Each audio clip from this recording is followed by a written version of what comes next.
Camera start करायला माझी चुगली करायसाठी बोललेली. मी थकले अक्षरशः याच्या कॅमेरा पकडून.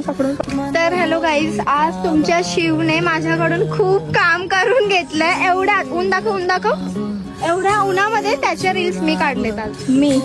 हे असं कसं झालं बाई? तू म्हणजे मला कॅमेरा स्टार्ट करायला माझी चुगली करायसाठी बोललेले. पण भाई, एवढ्या उन्हामध्ये रील्स काढणं इझी बात आहे का? मग गाईस विचार करायचे, रोज व्हिडिओ मी इतक्या उन्हात काढतो की एकच दिवस झाला असता.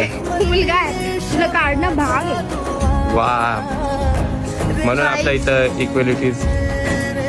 नाही गाईज, खूप ऊन आहे आणि मी थकले अक्षरशः याच्यावर कॅमेरा पकडून. आणि तो फोन किती गरम होता त्याच्यात. मग आताही हिने मला नाही, ब्लॉग ते स्टार्ट सगळं करायला बोलला आणि stop. माझी चुगली करते. व्हिडिओ कशाले तेच. गाईस, एक नंबर माझ्या सेकंड आयडी वर बघा, मी खालती टाकतो नाही का, टॅग करतो. व्हिडिओ मी काढलेत गाईज, म्हणून छान आलेत व्हिडिओ.